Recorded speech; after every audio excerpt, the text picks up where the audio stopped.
ये चौथी भक्ति है क्या, पाद सेवनम। यदि ठाकुर जी की चरण सेवा चाहिए तो किशोरी जी की शरण ग्रहण कर लो।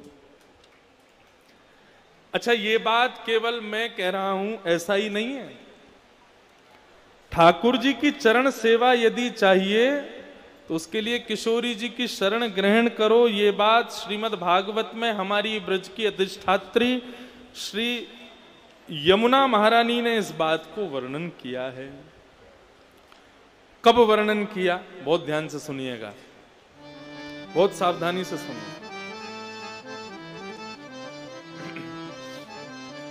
यमुना महारानी भगवान जब अपनी लीला पूरी करके चले गए तो वज्रनाभ भगवान के नाती पर पौत्र 16,100 राजकुमारियां जो भगवान कृष्ण की थीं, अष्टपटरानी तो भगवान के साथ चली गईं, लेकिन 16,100 राजकुमारियां धराधाम पर रह गईं। उनको लेकर के वज्रनाभ वृंदावन आ गए और वृंदावन में निवास करने लगे। तो भगवान की जो 16,100 राजकुमारियां थीं वो बड़ी दुखी रहती थीं, बड़े कष्ट में रहती थीं, कृष्ण वियोग में रहती थीं।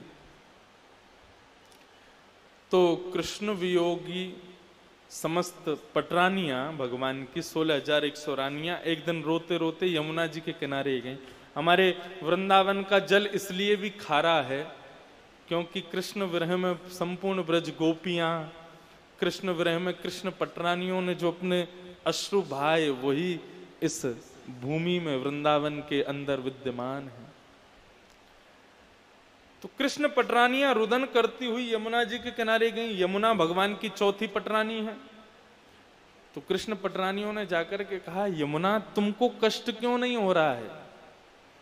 कृष्ण विरह में हम रो रो करके हमारी स्थिति कैसी हो गई देखो, लेकिन तुम प्रसन्नता से हो, तुमको कोई कष्ट नहीं है, तुमको किसी भी प्रकार का कोई शोक नहीं है, क्यों? तुमको कृष्ण की याद नहीं आती क्या? यमुना महारानी ने सूत्र बताया, प्रकट हो गए और 16,100 राजकुमारियों से कहा कि मुझे बिल्कुल दुख नहीं होता। बोले क्यों, तुम कैसी पत्नी हो? अपने पति के वियोग का कष्ट तुमको क्यों नहीं होता? तुमने ऐसा क्या किया जिससे तुमको वियोग नहीं होता, हमें भी बताओ। तब यमुना महारानी प्रति उत्तर दे रही हैं, क्या कह रही हैं? आत्मा रामस्य कृष्णस्य ध्रुवमात्मास्ति राधिका तस्या दासप्रभावेण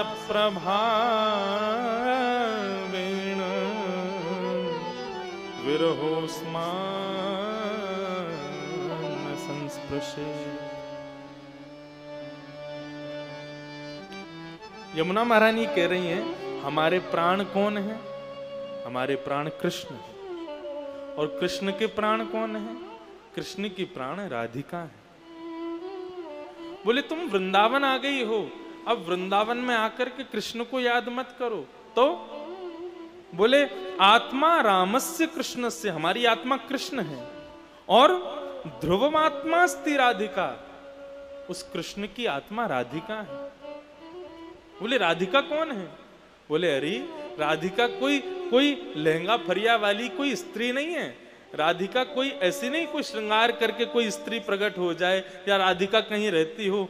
तुम जिस ब्रजधाम में हो, जिस भूमि पर हो, ये धरती, यहाँ के यमुना नदी, यहाँ के बेल पर ये पत्र पुष्प आदि, ये सब कुछ, ये सब राधिका है।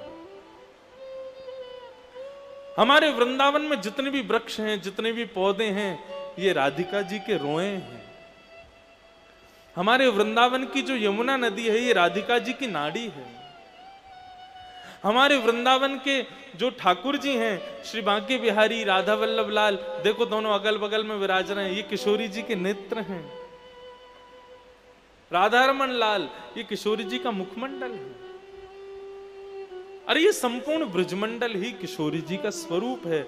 गोवर्धन ये राधिका जी का हृदय है। ये समस्त ब्रजमंडल राधिका का ही स्वरूप है। ये राधा रानी ही है। हम कहां बैठे हैं? राधा रानी में ही बैठे। इसीलिए ब्रज के संत कहते हैं यहां रह करके श्वास लेना भी भजन है। कुछ मत करो, क्या करो, श्वास लोगे ना तो भी कम से कम 100 माला जपने का फल तो मिल ही जाएगा। यहां बैठ के श्वास लेते रहो, उससे ही भजन हो जाएगा। अरे शिव महापुराण में ब्रज की इतनी महिमा बताते हैं भगवान शिव। भगवान शिव कहते हैं ब्रज में जन्म लेना, ब्रज में मृत्यु हो जाना, अंतिम समय में ब्रज का स्मरण कर लेना, मृत्यु कहीं भी हो लेकिन उस समय ब्रज का कोई अन्न मुख में चले जाना, और कुछ नहीं तो देवी किसी की मृत्यु हो जाए उसकी शव यात्रा में यदि ब्रज का जन्मा एक ब्रजवासी यदि 11 कदम भी चल लेना तो मरने वाली की मुक्ति निश्चित है। ऐसा ये ब्रजमंडल है। यमुना महारानी कहती हैं, बोले यदि तुम्हें कृष्ण के चरणार बिंदों की प्राप्ति करनी है तो राधिका की शरण में जाओ, क्योंकि राधिका रानी इतनी कृपालु हैं, वो एक गुण पे रीझ जाएंगी, आपका एक ही गुण उनको लुभा लेगा, और यदि वो आपसे रीझ गई तो कन्हैया को आपका बना के ही छोड़ेंगी, उससे पहले श्वास नहीं लेंगे। नंदगाम में सब लोग इधर देखो, यहां देखो, यहां देखो, कथा यहां चल रही है अभी। नंदगांव में एक भक्त रहते थे, उनका नाम था कृष्णदास। क्या नाम था? तो कृष्णदास जो थे उन्होंने महाभारत की कथा सुनी। महाभारत में एक जगह भीष्म पितामह कहते हैं यदि कोई व्यक्ति एक सद नियम का पालन, बहुत ध्यान से सुनना, यदि कोई व्यक्ति एक सद नियम का पालन 12 वर्ष तक अनवरत एक दिन भी बिना नागा किए यदि कर ले, जैसे कि आपने एक सद नियम धारण किया, क्या? प्रातःकाल उठते ही पहले साईं को स्मरण करूंगा, साईं का वंदन करूंगा, साईं की गोद में विराजमान मेरी राधिका, मेरे श्यामजू, मेरे रघुनाथ जी, मेरी जानकी जी, उनका स्मरण करूंगा, तभी कुछ अन्न जल ग्रहण कर लूंगा। ये एक सद नियम है आपका। इस सद नियम का यदि पालन 12 वर्ष तक अनवरत बिना एक दिन भी नागा किए यदि आपने कर लिया तो 12 वर्ष के बाद 13वें वर्ष का जब पहला दिन शुरू होगा उसमें अनुभूति ये होगी कि आप नेत्र बंद करके जिनका दर्शन करते थे अब नेत्र खोल के भी उनका दर्शन कर पाओगे। वो सिद्धि प्राप्त हो जाएगी। आप ठाकुर जी का दर्शन कर सकते हो जहां चाहो, जैसे ये एक सिद्धि बता रहा हूं मैं आपको। 12 वर्ष तक एक सिद्धि का प्रयोग करो, एक अपने नियम का रोज पालन करो, एक दिन भी नागा नहीं हो जाए, बस 13वां वर्ष ऐसा होगा आप चाहोगे कि मुझे यहां ठाकुर जी दिख जाएं तो आपको वहीं ठाकुर जी दिख जाएंगे। आप कहोगे कि मेरे लिए ठाकुर जी ऐसी लीला कर दें तो आपके सामने सब अदृश्य हो जाएगा, ठाकुर जी लीला करते हुए प्रकट हो जाएंगे, ये सिद्धि मिल जाएगी। ऐसा वर्णन करते हैं भीष्म पितामह महाभारत में। तो कृष्णदास जी ने ये बात सुनी। ये बात सुन करके श्री कृष्णदास जी एक नियम बनाया। क्या? मैं रोज पुष्प तोड़ के माला बनाऊंगा और माला बना करके रोज ठाकुर जी के चरणों में अर्पित करूंगा, रोज ठाकुर जी को पहनाऊंगा। किस भाव से? मेरा भाव यह है कि 12 वर्ष जिस दिन पूरे हों 13वें वर्ष के पहले दिन मैं माला लेकर के ठाकुर जी के पास नहीं जाऊं, ठाकुर जी मेरे पास आके माला पहन लें। ये मेरा एक सद नियम, ठीक है। नियम शुरू हुआ। नंदगांव में रहते थे, रोज पुष्प की माला बनाते और रोज जाकर के ठाकुर जी को अपने हाथों से पहना देते और रोज कहते लाला 10 साल रह गए, अब 9 साल रह गए, अब 8 साल रह गए, अब 5 साल रह गए, अरे अब तो 1 ही साल रह गया 12 वर्ष पूरे होने में, अब 5 महीने रह गए, 3 महीने, रोज ठाकुर जी को गिनवा के आते, अब इतने दिन रह गए, तुम मेरी कुटिया पे आओगे।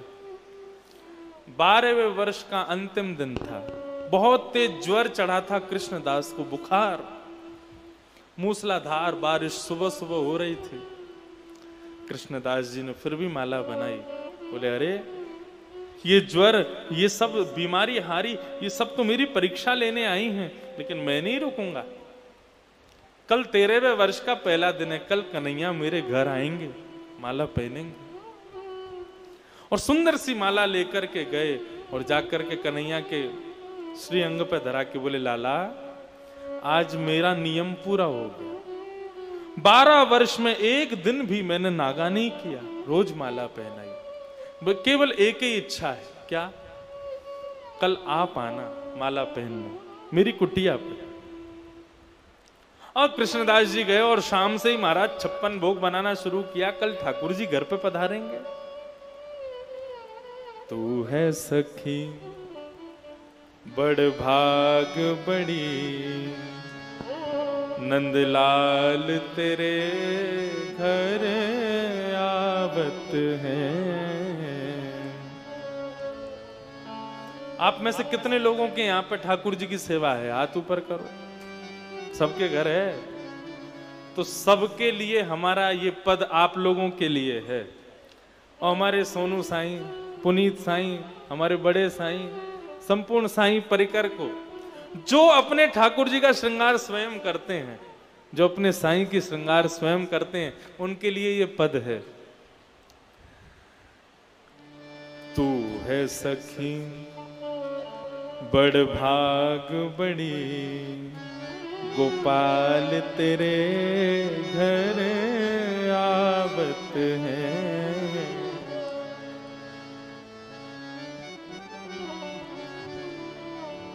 तू अपनो श्रृंगार करत है, तू अपनो श्रृंगार करत है, तू अपनो श्रृंगार करत है, तू अपनो श्रृंगार करत है।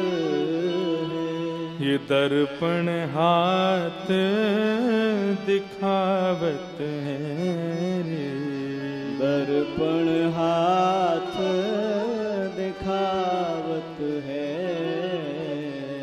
तू है सखी बड़ भाग बड़ी, गोपाल तेरे घर आवत है। तू है सखी बड़ भाग बड़ी, गोपाल तेरे घर आवत है। निज कर गूंथ सुमन के गजरा, निज कर गूंथ सुमन के गजरा, अपने ही हाथ पहरावत है, अपने ही हाथ पहरावत। ये भाव पता क्या है? जिनके भी घर ठाकुर जी विराज रहे हैं, जो अपने हाथों से ठाकुर जी की सेवा करते हैं, तो ऐसे लोग जब ठाकुर जी की निरंतर सेवा करते हैं तो ठाकुर जी वर्णन करते हैं, जिनके घर में मेरी निरंतर सेवा होती है, ऐसे मेरे अर्चक जब स्वयं का श्रृंगार करते हैं, जब स्वयं को दर्पण में देखते हैं, स्वयं के केश काटते हैं, स्वयं का श्रृंगार करते हैं, वो स्वयं नहीं करते, उनके हाथों में विराजमान होकर मैं ही उनका श्रृंगार करता हूँ, मैं ही उनके केश काटता हूँ, मैं ही उनको शीशा दिखाता हूँ, मैं ही उनको दर्पण कराता हूँ। कुम्मन दास जी कह रहे हैं कि भैया वो बड़े बड़े भागी हैं जो ठाकुर जी की सेवा करते हैं। क्यों? क्योंकि फिर उसके बाद जब वो अपना श्रृंगार करते हैं ना, तो स्वयं नहीं करते, ठाकुर जी ही उनका श्रृंगार करवाते हैं। जिनके घर में ठाकुर जी की सेवा होती है वो बड़े सुंदर लगते हैं देखने में, क्योंकि ठाकुर जी को सजाते हैं ना, इसलिए उनमें भी नूर आ जाता है, उनके स्वरूप में भी एक विलक्षणता आ जाती है। देखो हमारे साईं के यहाँ कितने सुंदर सुंदर हो आप सब लोग, सब सुंदर हैं यहाँ जितने भी हैं। सिंधी सुंदर होते ही हैं, लेकिन साईं के दरबार में जो सिंधी नहीं है वो भी सुंदर लगता है। तो देखो हम सुंदर नहीं लग रहे ये किसका प्रभाव है? यहाँ जब हम आते हैं ना, साईं अपने कर कमलों से हमारा श्रृंगार कर देते हैं। ये भक्ति का श्रृंगार चढ़ा है महाराज। बाहर कहीं किसी आयोजन में जाओगे, शादी ब्याह में भी कुर्सी पर बैठा व्यक्ति कोई ना कोई मुरझाया हुआ दिख जाएगा, लेकिन यहाँ दूर तक नजर घुमा लेना, एक के चेहरे पे मुरझाहट नहीं होगी, सब सुंदर दिख रहे हैं, सब प्रसन्न हैं, सब आनंदित हैं, सबका श्रृंगार हुआ है महाराज, सब सुंदर लग रहे हैं। कृष्णदास जी इंतजार कर रहे हैं, आज मेरे घर ठाकुर जी आएंगे, आज 13वें वर्ष का पहला दिन है। सुबह से ही महाराज अपने हाथों से 56 भोग बनाए, ठाकुर जी को बैठाने के लिए आसन बना, और ये आज की नहीं 12 साल से ये व्यवस्था चल रही थी कि मेरे घर ठाकुर जी आएंगे। 12 साल से अपने घर को चमका के रखा, सजा के रखा, सुंदर बना के रखा। आज 13वें वर्ष का पहला दिन प्रारंभ हुआ। सुबह 4 बजे स्नान ध्यान करके श्री कृष्णदास जी अपने घर को सजा के बढ़िया महका करके और बैठ गए। महाराज अब ठाकुर जी आ रहे होंगे, और उसी डगर पर देख रहे हैं जहां से नंद भवन का रास्ता जाता है, कन्हैया आ रहे होंगे, श्याम सुंदर आ रहे होंगे। जैसी पलक झपकती है तो अपनी पलकों को समझाते हैं, अरे मूर्ख तू झपकती क्यों है, कहीं तू झपक गई और उस समय कन्हैया आ गए तो, इसलिए झपक मत, खड़ी रहे, खुली रहे। श्वास को कहते हैं तू मेरे को बार बार क्यों तंग कर रही है श्वास लेने में, जीव को कहते हैं तू बार बार सूख क्यों रही है। अपने संपूर्ण अंगों को समझा रहे हैं, बोले सावधान रहो, एक क्षण भी हमारे लिए 3 युग के समान बीत जाएगा यदि कन्हैया को नहीं देखा आते हुए तो। अरे इसके लिए तो 12 साल से इंतजार किया है, इसको तो जरूर देखेंगे। नेत्र खोल करके और एक टक देख रहे हैं उस मार्ग पर जहां से कन्हैया को आना है। अब तो महाराज 8 बज गए सुबह के, ठाकुर जी नहीं आए। मनी मन विचार करने लगे, बोले लाला यहाँ हमारे नायारो होगो कि अभी यशोदा मैया ने गोद में बैठा लिया होगो, माखन मिश्री खवा रही होगी, कछु खिला पिला के ब्यारू करा देगी, फिर आवेगो कन्हैया। 10 बज गए, ठाकुर जी नहीं आए। अरे कन्हैया को श्रृंगार है होगो, अभी श्रृंगार आरती होगी, शायद वाके बाद आ जाएगा। 12 बज गए। कृष्णदास जी मन में सोचने लगे, कन्हैया को भूख बहुत जल्दी लगे आवे ना, राज भोग करके आवेगो। 1 बज गया। अरे सवेरे से श्रृंगार चल रहे हो, आदि आदि सब लोग मिलवे गए होंगे, थक गए होगो कन्हैया, सो जाएगो, उत्थापन में आवेगो, 4 बजे आ जाएगो। बार बार अपने मन को समझा रहे हैं कृष्ण आएंगे, कृष्ण आएंगे। शाम के 5 बज गए, कन्हैया नहीं आए। मन को समझाने लगे, अरे तू चिंता मत करे, लाला है सके रात को प्रसाद पाके फिर आवेगो, सबसे निवृत्त है कि आवेगो। रात्रि के 9 बज गए, शयन का समय हो गया। बोले अरे लाला बड़ा चतुर है, पूरे नंद भवन को सुला के जब सब सो जाएंगे तब आवेगो। अपने मन को समझा रहे हैं। रात्रि के 11 बज गए, नहीं आए कन्हैया। अब मन भी कहने लगा, कृष्णदास कितना समझाएगा मुझको, तेरी भक्ति में कोई चूक रह गई, नहीं आए ठाकुर जी। अब मन को समझाने लगे, 10 मिनट और, 15 मिनट और, 5 मिनट और, 2 मिनट और, अरे रुक तो जा, आ रहे होंगे, नहीं आए। रात्रि के 1 बज गए। जब ठाकुर जी नहीं आए तो कृष्णदास जी के नेत्र छलक पड़े। नाथ, मेरी सेवा में कोई कमी रह गई? मैंने वर्षा का भी भान नहीं किया, जाड़ा है, गर्मी है, कभी किसी का विचार नहीं किया, समय से आया, रोज आपको माला पहनाई, आपसे कुछ मांगा नहीं प्रभु, केवल एक चीज मांगी कि मेरे यहां आकर के मेरे हाथ से माला पहन लो, एक क्षण पहन करके चले जाना, मुझे ये भी कोई उम्मीद नहीं कि आप बहुत देर बैठो। नहीं आए। उसी समय कृष्णदास जी ने अपने आंखों के आंसुओं को पोंछा और कहा, ये सब भक्ति वक्ति सब विडंबना है, सब फालतू है, कुछ नहीं होता। यदि होता तो आज ठाकुर जी आते। और उसी समय अपने सब बोरिया बिस्तर बांध लिया, जितनी सामान थे सब धर लिया, अपनी कुटिया को, जिसको 12 साल से सजाया था, सबको तहस नहस कर दिया। तो नहीं रहना अब मुझे यहां, और अपना सारा सामान बांध करके निकल पड़े। 56 भोग जो ठाकुर जी को पवाने के लिए बनाया था, उसको भी एक डलिया में बांध लिया और निकल पड़े। नंद भवन से प्रणाम करके जाने लगे। बोले भगवान होंगे तुम दूसरों के लिए, मेरे लिए आज से तुम भगवान नहीं हो। मेरे लिए आज से तुम्हारे लिए कोई जगह नहीं हृदय में।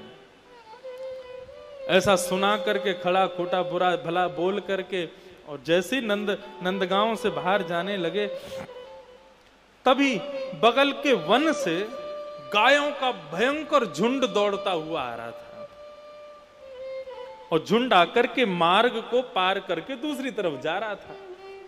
अब असंख्य गाय एक साथ मार्ग पार कर रही थी। कृष्णदास जी रुक गए, कहां जाऊं, इतनी सारी गैया कहां से आ गई भैया, इतनी गैया। देखने लगे कहां तक हैं गाय, रात्रि का समय तो देख रहे हैं, जहां तक दृष्टि पड़ रही है गाय गाय गाय। बोले इतनी गैया कहां से आ गई। खड़े 45 मिनट हो गए, गायों का झुंड अभी समाप्त नहीं हुआ। कृष्णदास जी एक पेड़ के नीचे बैठ गए। बोले अब कैसे जाऊं आगे, इन गायों ने आकर के जो है झुंडों ने आकर के मेरा मार्ग रोक दिया। वहीं बैठ गए। बोले अब पता नहीं कब तक ये गैया जाएंगी, तब तक अपना नाश्ता भोजन कुछ कर लेता हूं। तो 56 भोग जो ठाकुर जी के लिए बनाया था, उसको खोल करके जैसे ही बैठे, उन गायों के झुंड में से ऊंची धोती पहने हुए, बगलबंदी पहने हुए, सिर पर एक स्वाफा बांधे हुए, और गैया हाँकने वाले एक डंडा को अपने कंधे पर लटकाए, दोनों हाथ उस पर ऐसे डाले, और नन्हा सा एक ग्वारिया बाबा की तरफ आया। कानों में 2 कुंडल पहने हैं, पूरे अंग पर गौरज और गोवर छिटके पड़े हुए। बाबा, कृष्णदास जी ने उसको देखा, बहुत सुंदर बालक। हाँ भैया, अरे राम राम, कहां जा रहे हो।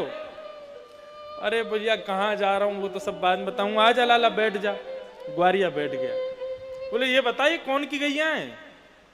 बोले बाबा ये मेरे गौशाला की गैया है। और कितनी गैया है। बहुत है बाबा, 9 लाख गाय हैं। और 9 लाख, हमने तो कभी नंदगाम में 9 लाख गाय देखी नहीं। बोले बाबा तुम नंदगाम में, हमने कभी ना देखे। कहां रहे हो। बाबा बोले मेरा तो एक ही नियम था, एक ही बार घर से निकलता था, नंद भवन जाके माला पहना था, उसके अलावा नंदगांव में रहा नहीं, इसलिए देखा नहीं। अच्छा बाबा, अब कहां जा रहे हो रात में। बोले अब तो को कहा बताएं, 12 साल से या कन्हैया को अपने हाथन से बनाई माला पहना रहे, और एक ही इच्छा थी 13 साल में पहले दिन में हमारे घर आके माला पहन ली हो। लेकिन ये तो कपटी है ना, माखन चोर है। जो गोपियन को ना भयो मेरो कांते है जाए वो। ये तो केवल विरह देना जानता है, प्रेम तो इसके हृदय में ही नहीं, पत्थर हृदय है इसका नंद नंदन का। जो मैं ऐसा जानती प्रीत किए दुख होए, नगर डंडोरा पीटती प्रीत ना करियो कोई। भैया तो को भी बता दूं, यदि तू या नंद के लाला को भगत है या कुछ छोड़ दे, कोई काम को ना है, केवल या कि हाजी हजूरी करो, यही में या कुछ सुख है, ये कभी पलट के दर्शन ना दे। अच्छा बाबा इतनी बुराई मत करो, ये तो बताओ अब कहां जा रहे हो। बोले अब कहीं जामेंगे, कहीं और जाके रहेंगे, यहां से चले जाएंगे, बरसानो जाएंगे, राधा रानी की शरण में रहेंगे, उनके चरण में रहेंगे। बोले अच्छा, ले तू भी कछु खा ले, ये 56 भोग बनाए वाके काजे, तू भी खा ले। बाबा मेरे हाथ तो मैले है रहे, गोबर लग रहा, आप अपने हाथन से कवाए दो। कृष्णदास स्वयं खामे और अपने हाथ से उस ग्वारिया को खिला दें, स्वयं खामे फिर उसको खिला दें, स्वयं खामे फिर उसको खिलामे। और खिलाते हुए कृष्णदास जी ने जैसी उस ग्वारिया की ओर देखा, तो उस ग्वारिया बालक के नेत्रों से अश्रुधार बह रही थी, मुख से सेवन कर रहा था। लाला तू रो क्यों रोए। बोले बाबा मैं हमारे रो रहे हूं कि तुमने आज मुंह को माला नहीं पहनाई। जैसे ही ये शब्द सुने, तुमने मुंह को आज माला नहीं पहनाई। कृष्णदास बोले कौन हो तुम। और जैसे ही कहा कौन हो तुम, इतने में श्याम सुंदर खड़े हुए, पीत वस्त्र धारण कर लिए, मोर मुकुट प्रकट हो गया, हाथ में वंशी लिए, नंद नंदन सामने खड़े हो गए, प्रकट हो गए बाबा। ऐसी मधुर छवि प्रकट हुई ठाकुर जी की, उसको देख करके कृष्णदास जी प्रसन्न हो गए। बाबा आ जाओ, मैंने अपना वचन निभायो, आपने की 13वें वर्ष के पहले दिन आके मिलना है, मैं आ गया हूं मिलने के काज, अब लाओ माला मेरे गले में पहना दो। कृष्णदास जी के नेत्र लाल पड़ गए और चेहरा लाल तिमतिमाने लगा। बोले अब तो बिल्कुल नहीं पहनाऊंगा। क्यों? मैं प्रकट है तो क्यों? बोले तुमने मेरे बुलाने से तुम प्रकट नहीं हुए हो। क्यों प्रकट हुए हो? बोले मैं जानता हूं तुम क्यों प्रकट हुए हो। बोले बताओ क्यों प्रकट हुआ। बोले क्योंकि मैं तुमको छोड़ के किशोरी जी के पास जा रहा हूं इसलिए प्रकट हुए हो। आज अभी इसी वक्त अपना नाम बदलता हूं, आज से कृष्णदास नहीं, आज से राधा दास। और सुनो, तुम्हारी गरज पड़े ना तो आके बरसाना में माला पहनना, अब तो मैं किशोरी जी के पास ही रहूंगा।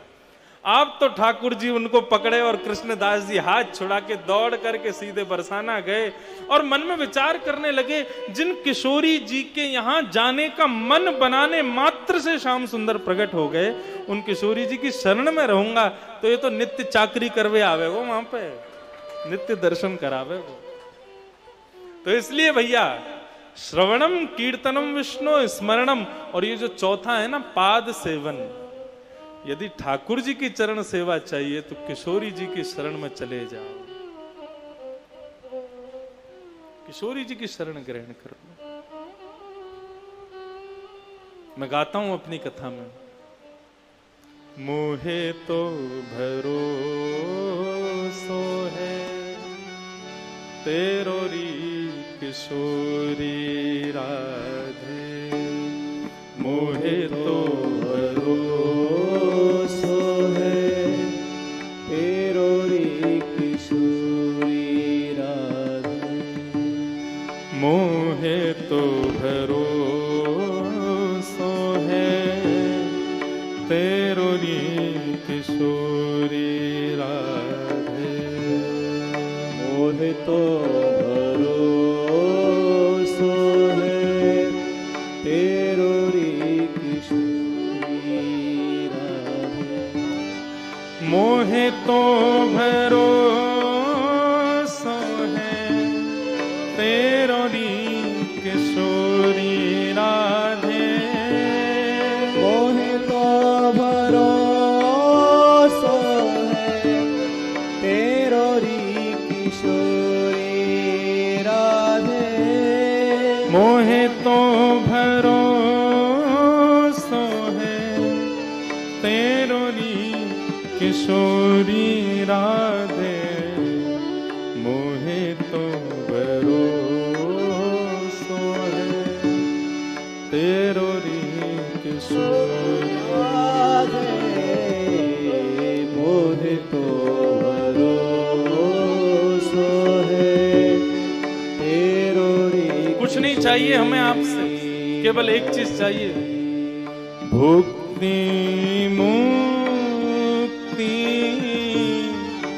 नामागत केवल, भुक्ति मुक्ति नामागत केवल, भुक्ति मुक्ति नामागत केवल, भुक्ति मुक्ति नामागत केवल, अपनो जान निहारो किशोरी राधे, अपनो जान केवल अपना जान के मेरे ऊपर दृष्टि कर लो प्रभु, केवल अपना मुझे बना करके मेरे को देख लो, बस मुझे यही चाहिए और कुछ नहीं चाहिए। अपनो जान निहारो किशोरी राधे अपनो जान निहारो किशोरी राधे मोहे तो भरोसो है तेरो री किशोरी राधे मोहे तो भरोसो है तेरो री किशोरी राधे मोहे तो भरोसो है तेरो री किशोरी मोहे तो भरोसो है तेरो री किशोरी राधे तुम कृपालु सरकार हमारी राधे तुम कृपालु सरकार हमारी राधे तुम कृपालु सरकार हमारी राधे तुम कृपालु सरकार हमारी राधे प्यार करो या मारो किशोरी राधे प्यार करो या मारो किशोरी राधे प्यार करो या मारो किशोरी राधे प्यार करो या मारो किशोरी राधे मोहे तो भरोसो है तेरो री किशोरी मोहे तो भरोसो है तेरो री किशोरी तेरो री किशोरी तेरो री किशोरी तेरो री किशोरी राधे। ठाकुर जी की यदि चरण सेवा करनी है तो किशोरी जी शरण में चले जाओ। बंधुओं, किशोरी कौन है? श्री राधा रानी कौन है? लोग इनकी वास्तविकता को आज तक नहीं जानते। वृंदावन में रहते हुए भी लोग वृंदावन आकर के राधे राधे जपते जरूर हैं, बरसाना जाते हैं, किशोरी जी को वंदन करते जरूर, लेकिन किशोरी कौन है ये कोई नहीं जानता। कौन है किशोरी जी? सुनो, भगवान श्री कृष्ण ने, नारायण ने मोहिनी अवतार धारण किया। सबने सुनिए मोहिनी अवतार कब धारण किया था? समुद्र मंथन के समय। क्यों धारण किया था? दैत्यों को मोहने के लिए, क्योंकि दैत्य जो है वो रूप पर कामिका कामिनी मयम वाली बात है। तो दैत्य जो स्वर्ग पर उस पर अमृत पर मोहित हो रहे थे, उनको अपनी तरफ मोहित करने के लिए भगवान मोहिनी बन के आए। लेकिन उस मोहिनी रूप पर केवल दैत्य मोहित हुए ऐसा नहीं, देवता भी मोहित हो गए। शंकर भगवान, चंद्रमा, वायु, पवन देव, वरुण, इंद्र सब मोहित हो गए उन पर। सबको ऐसा लगने लगा हम इनसे ब्याह कर लें, इतनी सुंदर बन के ठाकुर जी आए। एक देव मोहित नहीं हुआ, सूर्य। सब मोहिनी रूप पर मोहित हो गए कि हम इनसे ब्याह कर लें, लेकिन सूर्य के मन में यह भावना प्रकट हुई, इतनी सुंदर, इतनी सुकुमारी, इतनी इतनी पवित्र कन्या यदि मेरे घर में पुत्री बनकर के आ जाए तो मैं धन्य हो जाऊं। उनका भाव ऐसा हुआ।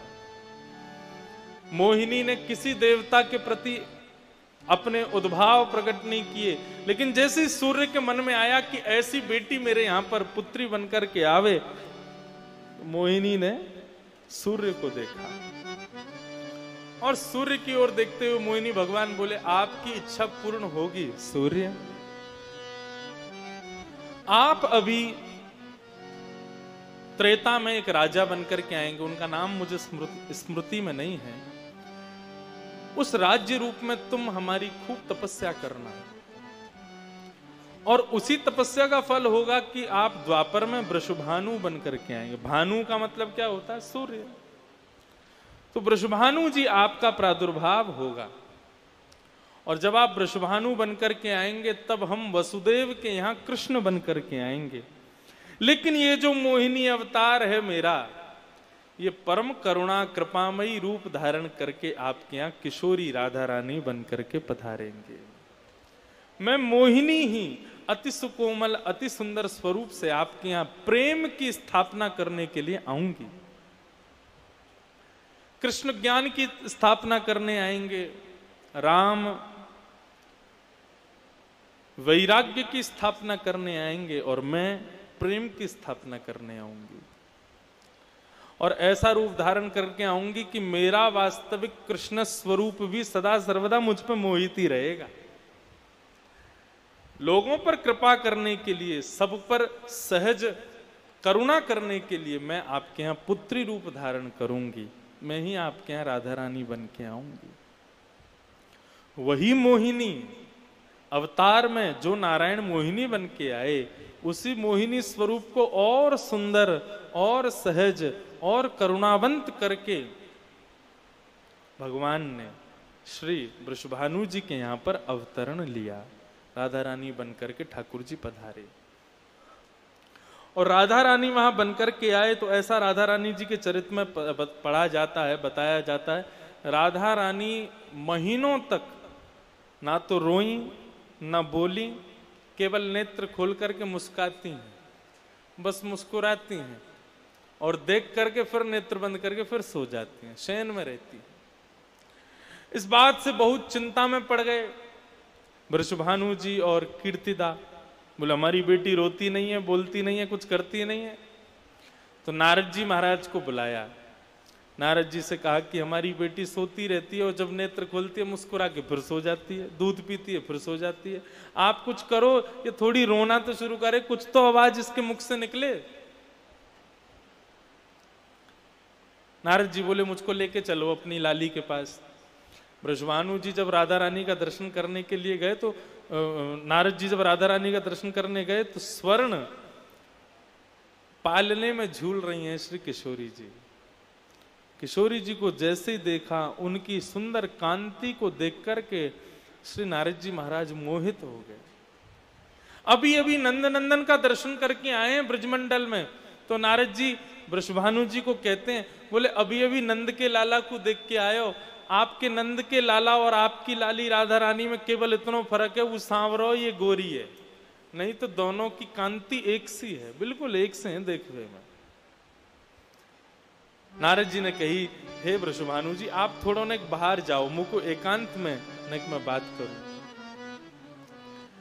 वृषभानु जी बाहर गए, तभी नारद जी महाराज श्री किशोरी जी के सामने हाथ जोड़ करके खड़े हो गए। हे किशोरी जी, अनंत नामों से किशोरी जी को पुकारा, लेकिन किशोरी जी नहीं उठी। लेकिन जैसे ही नारद जी ने कहा, ध्यान से सुनना, हे कृष्ण मनोहारिणी, जैसे ही कहा कृष्ण मनोहारिणी, ये कृष्ण मनोहारिणी शब्द सुनते ही किशोरी जी के नेत्र खुल गए। स्वर्ण जटित उस पालने में किशोरी जी उठ के बैठ गई, करताल बजाने लगी, ताली बजाने लगी, खिलखिल करके हंसने लगी। अब तो कृष्ण मनोहारिणी, कृष्ण मनोहारिणी, हे कृष्ण मनोहारिणी। इसी भाव को कहते हुए नारद जी महाराज नृत्य करने लगे और श्री राधा रानी करताल बजाने लगी, किलकिल करके हंसने लगी। ये दृश्य वृषभानु जी ने खिड़की में से देख लिया और जैसे ये दृश्य देखा है, देख करके उस शब्द को याद कर लिया जो नारद जी कह रहे हैं। नारद जी महाराज के जाते ही राधा रानी पुनः शयनावस्था में चली गई। कीर्तिदा ने गोद में लिया, बोले मेरी लाली में कहा है कि ना रोवे ना बोले ना हंसे, कछु ना करे, केवल आंख खोल के हंसे, आंख खोल के मुस्कुरावे फिर सो जाए। वृषभानु जी बोले मुख दियो। जैसे वृषभानु जी ने गोद में लिया तो गोद में लेती बोले हे कृष्ण मनोहारिणी। जैसे ही कहा फिर से राधा रानी उठ करके बैठ गई, करताल बजाने लगी, अपनी भुजा उठाने लगी, नृत्य करने लगी, आनंद करने लगी। ऐसी श्री किशोरी जी। तो अब कभी भी बरसाने जाओ, क्या कहना है? हे कृष्ण मनोहारिणी। ये शब्द सुनते ही किशोरी जी प्रसन्न हो जाती हैं, आनंदित हो जाती हैं, उनको बहुत सुख मिलता है, बहुत प्रसन्नता होती है। तो बंधुओं, जिनको श्याम सुंदर के चरणार बिंदों की प्राप्ति करनी है वो किशोरी जी की शरण में चले जाओ।